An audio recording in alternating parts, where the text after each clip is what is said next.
भंवर विलंबे बाग में बहु फूलन की बास, ऐसे जीव विलंब विषय में अंतहो चले निराश। मतलब यह जीव जो है अंत में निराश होकर के जाता है। जैसे भंवरा फूल पर बैठ करके रस को चूसते हैं और एक जगह एकत्रित करते हैं। मधुमक्खी को देखे हैं ना, मौध बेचने वाला आता है आपके समाज में, आता है ना मधु बेचने के लिए। वो मौध कहां से लाता है? जंगल झाड़ से काट के लाता है। जहां मधुमक्खी फूल के रस को चूस चूस करके एक जगह जमा करता है और उसको एकत्रित करता है, बड़ी आशा करता है कि अभी कमा खा रहे हैं, जब शरीर निर्बल हो जाएगा तो यही मधु को चूस चूस करके यहां पर सुख गुजारेंगे। लेकिन कोई आदमी जाता है, सारे मधु को ले लेता है, युक्ति से काट करके ले लेता है और सब मधुमक्खी को भगा देता है, घर भी उसका तोड़ देता है। यही काम आपके साथ भी हो रहा है। आप जिंदगी भर जमीन कमाए, पैसा कमाए, दौलत कमाए, जब यमराज आता है आपके सारे खोता को उजाड़ देता है और आपका सब कुछ तोड़ फोड़ देता है और आपको लेकर के चला जाता है। विचार कीजिए, कुछ भी साथ में नहीं जाता है, उस समय आप पछताते हैं, ठीक वही मधुमक्खी की तरह। विचार कीजिए। तो गुरुवर कबीर कहते हैं, भंवर विलंबे बाग में बहु फूलन की बास, ऐसे जीव विलंब विषय में अंतहो चले निराश। विचार कीजिए, भंवर विलंबे बाग में, यह संसार एक बागवान है, एक जंगल है और यह जंगल में नाना प्रकार के लुभावन चीजें हैं और इनको देख देख करके ये जीव लुभा जाता है, भटक जाता है। और देखिए, कोई बीड़ी पीती है, बीड़ी का गंध और पैखाना का गंध एक समान होता है। जो बीड़ी पीते हैं वो उसका ठोर महकता है, जीहा महकता है, अंदर से श्वास भी लेता है, फेंकता है तो वो भी गंध करता है। विचार कीजिए, बीड़ी का गंध और पैखाना का गंध एक समान होता है। बीड़ी कोई पिएगा रोड पर, हमको यहां महकने लगता है। इसलिए सज्जनों, जो बीड़ी पीते हैं तो यह सत्संग में संकल्प लीजिए कि आज से हम बीड़ी नहीं पिएंगे। विचार कीजिए। अब देखिए, हमारे यहां खेत में धान होता है, गेहूं होता है, उसको तैयारी करने के लिए कहां जाते हैं? खमार पर ले जाते हैं, वहां तैयारी करते हैं स्वतंत्र पूर्वक। एक आदमी पैसा लगा करके तंबाकू खरीदता है, उसमें चूना लगाता है, ये हाथ रूपी खमारी पर उसको वसाता है, बनाता है खैनी को, फिर ठोर में लेता है। अब खैनी जब ठोर में लेता है, अब खैनी को हाथ पर लेकर के देखिए, खैनी का कलर कैसा लगता है। देखने में लगेगा बोगला का पैखाना है, कौवा का पैखाना जैसा लगता है देखने में। इसलिए खैनी का त्याग करना चाहिए। खैनी खाने से कैंसर हो सकता है, अल्सर हो सकता है, खैनी खाने से गंदा बीमारी का शिकार हो सकते हैं। इसलिए खैनी को भी त्याग कराना चाहिए। आज भारत सरकार व्यवस्था कर दिया, हर हॉस्पिटल में लिखवा के टंगवा दिया कि तंबाकू जानलेवा है, तंबाकू को कोई सेवन न करो। खैनी जानलेवा है, खैनी को कोई सेवन न करो। यह संसार में नाना प्रकार की लुभावन चीज है। इसलिए जो बीड़ी पीते हैं, बीड़ी का त्याग कीजिए। जो खैनी खाते हैं, खैनी का त्याग कीजिए, तंबाकू का त्याग कीजिए। अब मैं निवेदन करता हूं सिगरेट पीने वाले से, जो सिगरेट पीते हैं, मैं देखता हूं सिगरेट पी रहा है पानामा, पीते पीते नाक देके धुआं फेंकता है। नाक में दो छेदा है ना, ये दोनों छेदा से धुआं फेंकता है, मुंह से धुआं फेंकता है। देखिए, अब कभी कल जरल का भाग को मुंह में घुसा देता है, अब तब पीता है। आदमी कितना गधा होता है। गधा ठीक होता है, लेकिन आदमी का दिमाग बहुत गड़बड़ होता है। जरल का भाग को मुंह में ढुका देता है, और पेना वाला भाग को ऊपर कर देता है। ये कौन स्टाइल है सिगरेट पीने का? विचार कीजिए। एक आदमी सिगरेट पी रहा था और सिगरेट पी रहा था, खड़ा खड़ा लघु शंका भी कर रहा था। लघु शंका समझते हैं? 5 मिनट कर रहा था। एक बढ़िया आदमी उसी रास्ते से जा रहा था, बनमनखी जा रहा था बेचारा, टेम्पो पकड़ने के लिए जा रहा था। वो जो खड़े खड़े लघु शंका कर रहा था, 5 मिनट कर रहा था, वो आदमी को छिट्टा पड़ गया लघु शंका का फुल पॉइंट पर। वो कहता है देखो हमको छिट्टा पड़ा दिया तो कितना हम बढ़िया से स्नान करके तेल कुर लगा के हम जा रहे थे बाजार, और तो हमको पेशाब का छिट्टा पड़ा दिया जी, ऐसा क्यों किया? कहा अब हो गया तो हम क्या करें? कहा बैठ करके लघु शंका क्यों न करते हो? बहुत से आदमी खड़े खड़े लघु शंका करता है।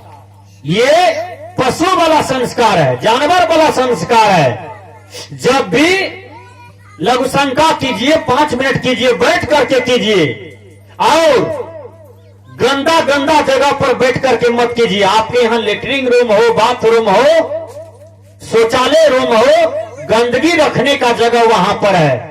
द्वार पर, ये सड़क पर जो लेटरिंग रखते हैं, आप लोग समाज में बीमारी फैला रहे हैं। विचार कीजिए, आपकी लेटरिंग पेशाब से बीमारी आ गया समाज में, नाना प्रकार की बीमारी आ जाता है। इसे लेटरिंग बाहर रखने की चीज नहीं है, वो मिट्टी के अंदर में रखने की चीज है। हर आदमी लेटरिंग रूम बनाइए, सबसे पहले घर बनाने से पहले लेटरिंग रूम बनाइए। मैं देखता हूं मकई बहुत बड़ा बड़ा हो गया। आपकी जवान बेटी, जवान बहू, घर की पत्नी, माँ बहन जाती है मकई में लेटरिन करने के लिए, कभी अकेली है, किसी दुष्ट लड़का के हाथ में जब पकड़ा जाता है तो उसके साथ बलात्कार होता है। और ऐसा घटना कई जगह सुनने को मिला, पकड़ के बलात्कार कर लिया। विचार कीजिए, बहुत बहुत तो मारियो देता है, ठोठा दाब के, कंठ चिप के मार भी देता है? आप खोजते रहो किसने मारा, किसने बलात्कार किया। विचार कीजिए। तो लेटरिन रूम हर आदमी को बनाना जरूरी है। विचार कीजिए, सब काम छोड़ करके अपना पति से, बेटा से ये कहिए कि लेटरिन रूम बनाइए, शौचालय बनाइए, क्योंकि शौचालय लेटरिन रखने का बाहर जगह नहीं है, उसको अंदर में ढकना चाहिए। बिल्ली भी लेटरिन करती है तो मिट्टी में ढक देती है। बिल्ली कॉलेज पढ़ने गई थी, बिल्ली स्कूल पढ़ने गई थी कि प्रदूषण नहीं फैलाना चाहिए। यह मनुष्य को इतना भी अकल नहीं है कि लेटरिन पेशाब का जो है जगह, एक जगह होता है, ये कहीं भी करने लगता है, इसलिए नाना प्रकार की बीमारी समाज में आ गया है। मैं निवेदन करता हूं कि वो आदमी को तो पेशाब का छिट्टा पड़ गया, लघु शंका का छिट्टा पड़ गया, वो कहा कि जाते हैं तुम्हारा बाप को भी पहचानते हैं, तुमको दंडित करते हैं, तुमने ऐसा हरकत मेरे साथ क्यों किया? वो कहता है जान जकरा कहवा कह दिया।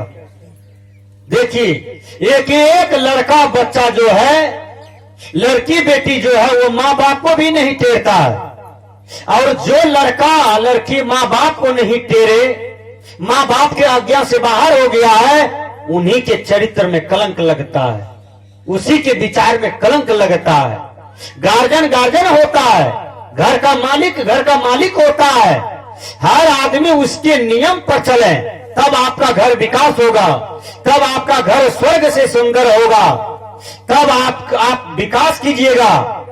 हर आदमी घर में मालिक बनने लगते हैं, हर आदमी अपने अपने घर में एक भी अच्छा मानवीय नियम को पालन नहीं करते हैं, इसलिए आपके घर में दुख है। आपके घर में पैसा आता है तो वो टिकता नहीं है, आपका घर दुख से भरा पड़ा रहता है। अपने मालिक को स्थान दीजिए, पति मालिक हो कि ससुर मालिक हो, उनको जगह दीजिए। हर आदमी उनके आज्ञा पर चलिए, उनका नियम अच्छा है, उनका विचार अच्छा है, घर लगाने की युक्ति अच्छा है। ऐसे मालिक को धन्यवाद का पात्र मानना चाहिए, ऐसे मालिक को, गार्जियन को बलिहारी करना चाहिए। मैंने कहा वो आदमी गया प्रचारने के लिए, तो उसका बाबूजी को कहा बाबूजी गेट पर खड़ा था, कहा क्या हुआ?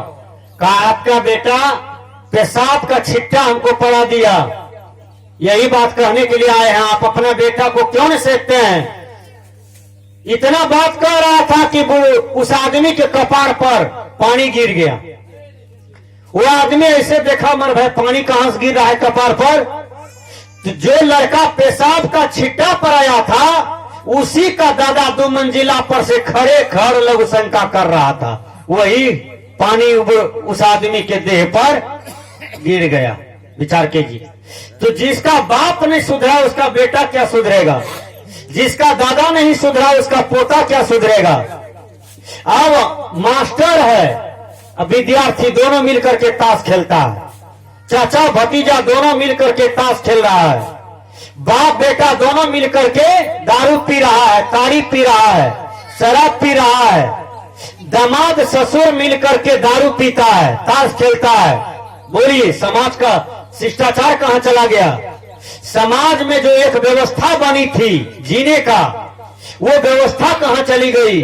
आज सारी व्यवस्था को हम लोग गड़बड़ा दिए हैं, क्योंकि हम लोग खाली धन रुपया को कमाने की फिक्र में हैं, लेकिन संस्कार को कमाने की फिक्र में नहीं है। इसलिए समाज से सब चीज चला जा रहा है। जहां सत्संग होता है वहां बैठिए, सुनिए, समझिए, देखिए, विचार कीजिए, देखिए आपके जीवन में क्या नहीं हो सकता है, सब कुछ हो सकता है। सत्संग ही एक ऐसा पाठशाला है जहां पर सारे दुनिया की सारा ज्ञान बताया जाता है। मानव जीवन से लेकर के युक्ति मुक्ति गति तक बात बताया जाता है, वो बात केवल सत्संग में ही बताया जाता है। इसलिए हमने कहा कि सिगरेट भी नहीं पीना चाहिए। अब एक एक आदमी कहते हैं बाबा सिगरेट नहीं पिएंगे, तो सिगरेट को कौन पिएगा? कौवा, मैना, बटेर, ये सब सिगरेट पिएगा? तो सिगरेट नहीं बिकेगा तो फैक्ट्री वाले को घाटा लग जाएगा। अरे फैक्ट्री वाला दूसरा काम करेगा भैया, कचिया लेकर के मजदूरी करेगा, पसनी लेकर के मजदूरी करेगा, 10 ठो गाय पोसेगा फैक्ट्री वाला, उनसे जीवन जिएगा। फैक्ट्री वाला सिगरेट बनाया, बीड़ी बनाया, तंबाकू बनाया, शराब बनाया, क्या कहा? आप पियो, आपको देह में बीमारी होगा तो डॉक्टरों का दुकान पेट चलेगा और हमारा भी दुकान पेट चलेगा। ये कौन बुद्धि वाली बात है? विचार कीजिए, फैक्ट्री वाला दूसरा काम करेगा। मैं निवेदन करता हूं कि सिगरेट, किसी भी प्रकार की सिगरेट हो न पिए, किसी भी प्रकार की दारू शराब हो न पिए। शराब पीजिएगा लोग आपको शराबी कहेगा, दारू पीजिएगा दरपिया कहेगा, गांजा पीजिएगा गजपिया कहेगा, और आपके जीवन में यह सब विशेषण लग जाएगा। ये सब विशेषण सुनने में अच्छा नहीं लगता है। आप मानव हैं और मानव हो करके यदि ये सब विशेषण ले लिए जीवन में, तो फिर दानव मानव में क्या अंतर रहा? आप असुर हो गए, आप दानव हो गए। मैं निवेदन करता हूं कि आप सुंदर कमावे, सुंदर खाएं। आप कितनों बढ़ जाइए, कितनों अमीर हो जाइए, लेकिन किसी भी चीज का अभिमान मत कीजिए, कभी भी नहीं।